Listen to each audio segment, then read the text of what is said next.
กองประชุมการพบปะแลกเปลี่ยนเวียการป้องกันความสงบบริเวณชายแดนประจำปี 2019 ระหว่างกองบัญชาการป้องกันความสงบแขวงสารวัตร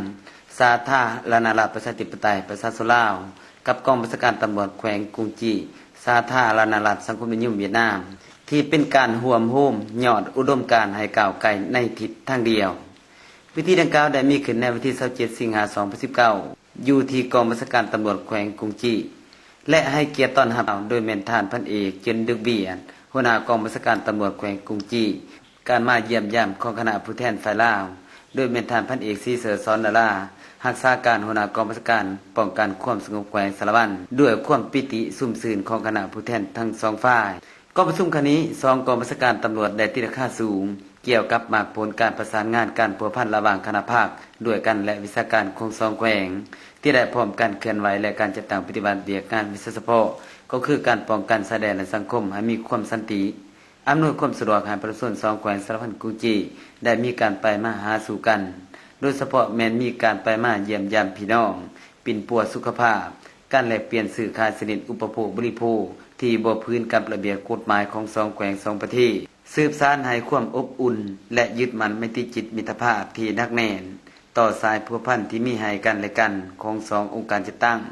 ที่มีใบให้กันมายาวนานมาฮอดซุมื้อนี้สองแขวงสององค์การจัดตั้งของกำลังแห้งตำรวจแขวงสารวัตรกรุงจีก็ยิ่งเพิ่มพูนคุณสร้างและพัฒนาหน้าเบี้ยควมกันในหลายด้านเช่นเบี้ยการศึกษาอบรมประชาชนที่ต่างบ้านเฮือนเรียบชายแดนการยุ่งใหญ่ภูมิลำเนาการทางป่าเฮ็ดให้ของประชาชนทั้งสองฝ่ายบ่ให้มีการล่วงล้ำชายแดนของกันและกันการลักลอบแต่งงานของพลเมืองลาวกับพลเมืองเวียดนามก็ให้มีการประกอบเอกสารที่ถูกต้องการเข้าออกชายแดนให้ถูกจุดสืบต่อหัวมือด้านเวียกงานปรับปรุงก่อสร้างกำลังการยกระดับด้วยการบำรุงและก่อสร้างพนักงานวิชาการวิชาเฉพาะหัวมือต้านสกัดกั้นปรากฏการณ์ย่อท้อของสังคม